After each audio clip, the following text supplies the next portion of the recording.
अस्सलाम वालेकुम। जी के स्प्रिंग के मुअस्सस दोस्तों, आज हम बात करेंगे दुनिया के सबसे बड़े हकीम और दाना शख्स हकीम लुकमान के बारे में, जिनका तज़किरा कुरान मजीद में सूरत लुकमान में आया है। लेकिन ये वाज़िया नहीं है वो नबी थे या नहीं। अलबत्ता एक बहुत दाना आदमी थे और बहुत सी हकायात इनसे मंसूब की जाती हैं। और उर्दू की एक मशहूर मसल है कि वहम की दुआ तो हकीम लुकमान के पास भी नहीं, यानी इनको हिकमत की दुनिया की मेराज समझा जाता है। हकीम लुकमान अल्लाह से बहुत मोहब्बत करते थे और इनका ईमान बहुत ताकतवर था। कुरान मजीद में कुछ नसीहतें दर्ज हैं जो हकीम लुकमान ने अपने बेटे को दी थी, और एक पूरे चैप्टर का नाम सूरत लुकमान के नाम से कुरान मजीद में मौजूद है। मोहम्मद बिन इसहाक मुगाजी ने इनका नसब नामा इस तरह बयान किया है, लुकमान बिन बाऊर बिन बाहूर बिन तारख। ये तारख वही है जो हज़रत इब्राहीम अलैहिस्सलाम के वालिद थे। और मौरखीन ने फरमाया है कि आप हज़रत अयूब अलैहिस्सलाम के भांजे थे, और बास का कौल है कि आप हज़रत अयूब अलैहिस्सलाम के खालाजाद भाई थे। हज़रत लुकमान ने 1000 बरस की उम्र पाई, कुछ ये रवायात बाइबल के मुताबिक।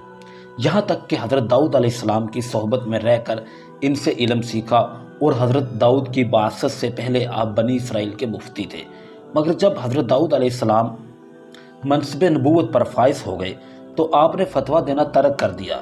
हज़रत अकरमा और हज़रत अमाम शाबी के सिवा जमहूर उलमा का यही कौल है कि आप नबी नहीं थे, बल्कि आप हकीम थे और बनी इसराइल के नहायत ही बुलंद मर्तबा साहिब ईमान शख्स थे, और अल्लाह ताला ने आपका सीना हिकमतों के खजीने से भरा हुआ था।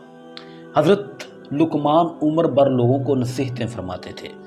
तफसीर फ़तह और रहमान में है कि आपकी कब्र का मुकाम सरफंद है जो रमला के करीब है, और हज़रत कतादा का कौल है कि आपकी कब्र रमला में मस्जिद और बाज़ार के दरमियान में है, और इस जगह 70 अम्बिया भी मदफून हैं जिनको आपके बाद यहूदियों ने बैतुल मक़दस से निकाल दिया था, और ये लोग भूख प्यास से तड़प कर वफात पा गए थे। आपकी कब्र पर एक बुलंद निशान है और लोग इस कब्र की ज़ियारत के लिए दूर दूर से जाते हैं। हिकमत क्या है असल में? हिकमत अक्ल फ़हम को कहते हैं, और बाज़ ने कहा है कि हिकमत मार्फत और असाबत फिल अमूर का नाम है। और बाज़ के नज़दीक हिकमत एक ऐसी शय है जो अल्लाह ताला किसी ख़ास बंदे के दिल में रख देता है और इसका दिल रोशन हो जाता है। इसके बारे में दर्जा से अक़वाल है। अल्लाह ताला ने हज़रत लुकमान को नींद की हालत में अचानक हिकमत अता फरमा दी थी। बहरहाल नबूवत की तरह हिकमत भी एक वही चीज़ है जो अल्लाह ताला अपने ख़ास बंदों को देता है। जिस तरह के बगैर खुदा के अता किए कोई शख्स अपनी कोशिशों से नबी नहीं बन सकता, ये और बात है कि नबूवत का दर्जा हिकमत के मर्तबे से आला है। हज़रत लुकमान ने अपने फ़र्जंद को, जिनका नाम अनाम था, चंद नसीहतें फरमाई थी जिनका तज़किरा कुरान मजीद की सूरतुल लुकमान में है। इनके अलावा और भी बहुत सी नसीहतें आपने फरमाई जो तफासिर की किताबों में मज़कूर हैं। मशहूर है कि आप दर्जी का पेशा करते थे, और बाज़ ने कहा है कि आप बकरियां चुराते थे। चनाचा एक मरतबा आप हिकमत की बातें फरमा रहे थे तो किसी ने कहा कि क्या तुम फ़लाँ चरवाहे नहीं हो? तो आपने फरमाया, क्यों नहीं, मैं यकीनन वही चरवाहा हूँ। तो इसने कहा, आप हिकमत के इस मर्तबे पर फाइज कैसे हो गए? तो आपने फरमाया कि बातों में सच्चाई और अमानतों की अदायगी और बेकार बातों से परहेज़ करने की वजह से। बाज़ किताबों में लिखा है हज़रत लुकमान ने फरमाया कि मैंने 4000 नबियों की खिदमत में हाज़िरी दी है, और इन पैगंबरों के मुक़द्दस कलामों में से 8 बातों को मैंने चुनकर याद किया है, जो ये हैं, जब तुम नमाज पढ़ो तो अपने दिल की हिफाजत करो, जब तुम खाना खाओ तो अपने हलक की हिफाजत करो, जब तुम किसी गैर के मकान में रहो तो अपनी आँखों की हिफाजत करो, जब तुम लोगों की मजलिस में रहो तो अपनी ज़ुबान की हिफाजत करो।